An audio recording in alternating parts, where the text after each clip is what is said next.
Hello guys, welcome back to my channel. If you're new to my channel, hello and welcome to my channel. My name is Summer. First thing first, there's a noise in my background. Guys, I'm sorry about that.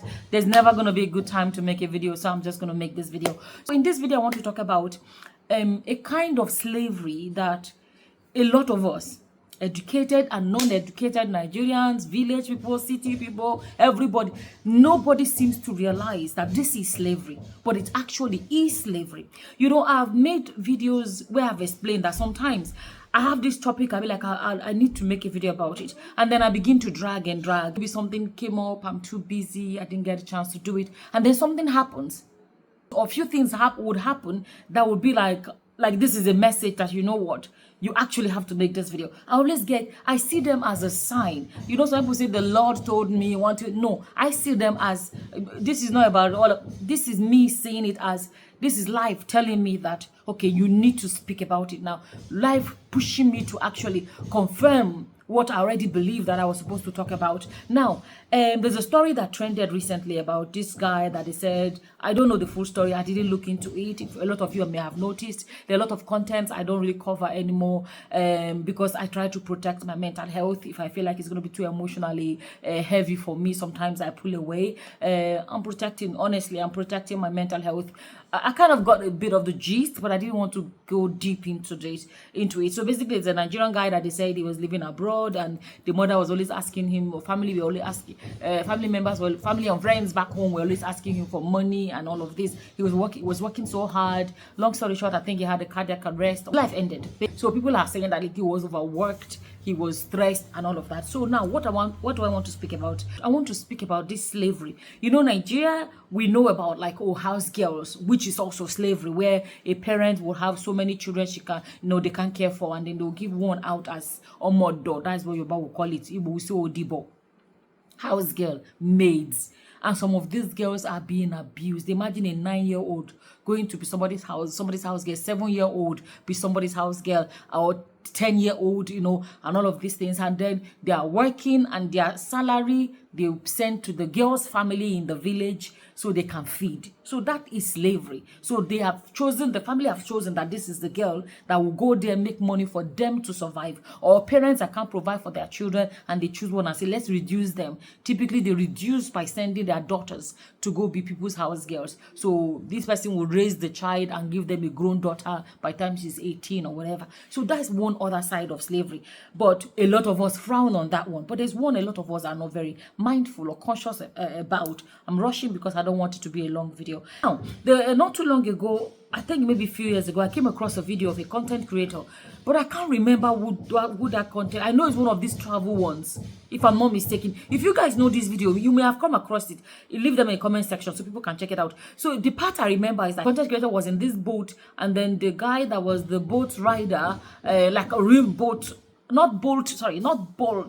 We say bolt. My son will say, Mom, is not bolt, it's bolt. Okay, not the taxi bolt. We call them bolt in Nigeria anyway. So not that. I mean BOAT, like canoe. So, and in the process, he was chatting with the rider, or whatever you call them, peddler, whatever, And the man said that he has, if I'm not mistaken, maybe 10 children, or he said he would like to have 20 children or something like that. And they asked him, if this is the gist I got from it roughly, and he said something about, he wants to have a lot of children so that in old age or something, like at least one of them will do well, because he believes that eventually one of them will do well and look after him in old age, something like that. Listen and get my message, right? And I believe it will change the thinking of a lot of people. And this is a man that is poor, he has no money, and is impregnating women here and there, having several children up and down, with the hope that one of all these children that he has given birth to, he cannot provide for. He doesn't even know how they are doing. He's expecting that one day one of them will do well and come and help him, whether in old age or whatever. The same way, there are some parents in our culture. Let me speak for Nigeria, for example. A lot of Nigerian parents that would bring out one of their sons, maybe a daughter, and send this child abroad to go, go to school and get a job and all of that. And then the plan is that this child is going to do well and come back and save the rest of his family members. And then this child goes and studies. Even on a day when he's not feeling well, it's like, I have to study because my parents are depending on me. My sisters, my brothers are depending on me. Because when I finish studying, I'm going to become a doctor, for example. I'm going to become whatever, and then I'll start making money to save my family. So there's nothing wrong. There's nothing wrong in having ambition and be like, I want to do well. But when doing well, it becomes all about the load that is behind you, right? And then eventually he becomes a graduate, and let's say he got a job and he's making his money. Then for the money he's making, he's expected to pay the rent for his parents in Nigeria. He has to pay for his brother's school fees, provide for this person. He has to do that for his uncle. He has to do that for the younger sister, the father, the mother. All this load put on one person's head because they've sent him abroad. And at the end of the day, what ends up happening is that he's no longer living his life for himself. He's living his life for people. There is nothing wrong with wanting to help family or help friends. But when that becomes so big in your life that coming across me for the first time and you do not know, my name is Soma Ako. I'm a Nigerian that lived abroad for many years and visited Nigeria for the first time in a long time and fell in love with Nigeria and shared my Jakarta story. And as we speak, I now own a shortlet and I'm very close to the airport. If you're coming into Nigeria, you need somewhere to stay, contact me, the number on the screen. If you want to stay in my shortlet, it's going to be the cleanest shortlet you've ever been in. Your life is almost at the back burner, right? So let's say his salary is £100. I'm just using a rough example. I'm just using a random amount, right? £100. Out of that £100, by the time he's finished sending money to his mother, his father, pay their rent, pay school fees for the brother and the sister, and he may end up being left with bare minimum. Then he pays his own rent and then before you know it, the whole £100 he made is finished. And because that £100 will not be enough every month, this guy then begins to do overtime. So the days that he's supposed to have off to rest and go back to work on Monday, he'll be like, let me take extra, let me say, for example, shifts. Let me work extra or take another part-time job. He's not taking all these part-time jobs for himself. No, he's doing all this extra so that he can send money back home. Imagine all this burden on top of one person. And then he goes to bed, sleeps for a few hours, the alarm wakes him up, he gets up again, and he goes the next day. He's working extra and extra because there's so much waiting for him. To start with, it is parents' responsibility to put their children through school. It is their responsibility. So because they now put him through school and invested everything to send him abroad, he no longer should have a life. Going back to the man that is the boat rider, the canoe man, right? Now, and then one out of that 20 manages to be doing well. Do you know what ends up happening? That he's doing well. 19 siblings will be waiting or depending on him, including his father and his mother. So how that money where they make, how he go take rich? How the money go reach him? How will that money be enough? So people don't think about it when they want to have children. You have 2, 3 children. How many can you provide for? It's not about quantity. So it's people that think if I born plenty, the chances one of them will do well. If they think that it's a wrong mentality, because you're basically creating more poverty in the world. You have no means of providing for them. All of them become street roamers, roaming the street and waiting for. Some will turn to Agbero. Some will turn to different things because they are trying to find whatever way to put food on their tables, food in their stomachs. And then one of them mistakenly do well. Everybody will now pounce on that one. That his money will not be enough. Because they just... So imagine if you had only 3 children. Let's even say 2 do, you born 4. If you 2 do, you born 4. And 4 of them, you and their mother, you begin to... You understand? Work. If you have a lot of money, you want to have 20 children, that's your choice. So if you have that kind of money, you don't have. And you're bringing children to the world, popping them out. So you expect one of them to get. You don't fit get. You expect somebody else to get. Can you imagine that? Right? So when the numbers are, if you have the less the number of children, the less the struggle. If one of them mistakenly can't they do well, The number of people the person has to try to lift out of poverty, they know plenty. It's easier to, be in that small group of 3 children, 4 children, to want to lift each other compared to if you born full ground. And then the families that we send, forget about even those that they send abroad. Some people are in their village and they send their son to go and do boy, learn a trade from somebody in Lagos, in Port Harcourt, in Abuja. And that boy they sent at the age of 12, 13, 14, they will not send to school. They will send to go and learn business. He will not learn. When he now finally, God don't settle down to start his own small shop.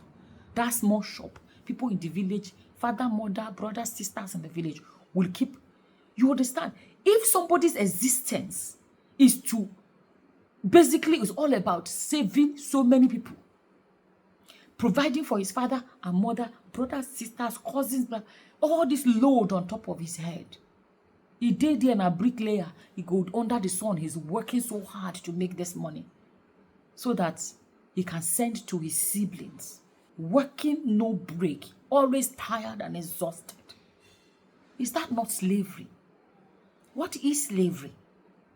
What is slavery? Slavery involves a situation whereby your life is no longer yours. You're working. Don't get me wrong. It's good to help family and friends.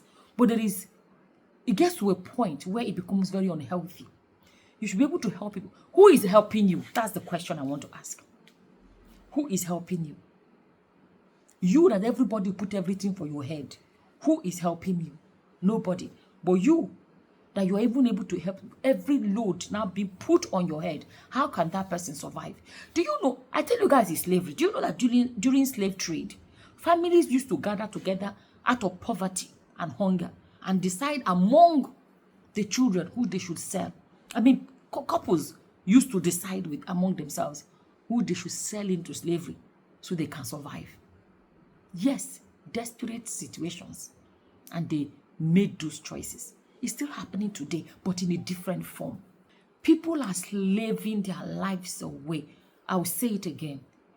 Help your family and friends. Help you as much as you can. But don't make it whereby your life ends up becoming a waste. Be careful. If you drop dead, that's one thing you have to realize. If I know drown, how will they survive? If you drop dead, how will they survive? Think about it. If you drop dead right now, how? There will be a way to survive. So why can't they survive that way they will survive if, God forbid, you dropped dead? I don't want my message to be confused about helping people or not helping. That's not what it's about. It's okay to help people. But you don't take food from your mouth. Even inside the aeroplane, they say if there's any blah, blah, blah, put on the oxygen mask on yourself first before you put on your child. There is this slavery going on where people are working themselves to the bone. Working themselves to the bone, working themselves to the max, not for themselves, because of the load that family has put on their heads. It's time we start speaking up against it. It is a form of slavery. It is a form of slavery. Nobody's life is of less value. Nobody's life is supposed to be wasted so that other people can shine. Nobody come this life as an escort. I keep saying it. Nobody came into this life as an escort. You didn't come to slave your life away for other people. So learn to find a meeting ground, a big boundary, whatever you want to call it. Okay, yeah, I can do this one. Then the rest you guys can do the other one. What you can do. Don't go to work when you're unwell because you want to feed your family in the village. Because if you die, they will find a way to feed. I don't know if I ended up bringing out all the points I want to bring out. I don't know what your opinions are about this. Do you agree with me that this is another form of slavery? Whatever your opinions are, please leave them in the comment section below. With that, I'm going to say thank you for watching. Until the next time, guys. Bye-bye. Bye. I have a weight loss program in case you're coming across this and you want to sign up. I'm going to put the link in the description box and in the comment section. And if you want to Google it, it's summerhealthyweightloss.com, because it's not just about losing weight, but losing it in a healthy way. It's important. Be careful. I've been saying it. I've been doing this disclaimer. If you do not have the discipline to stop when you reach the ideal weight, please do not do it, because you're going to lose too much weight. You don't have to starve. You don't have to go to the gym. It will blow your mind. So it's summerhealthyweightloss.com. That is my website. I love life here. I can't explain it.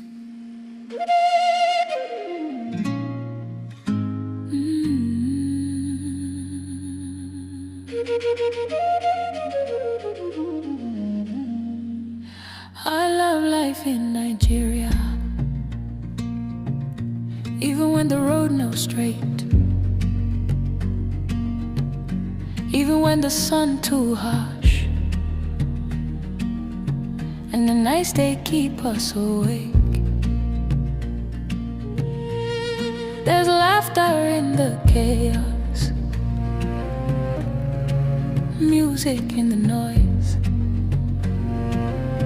Every stranger feel like family.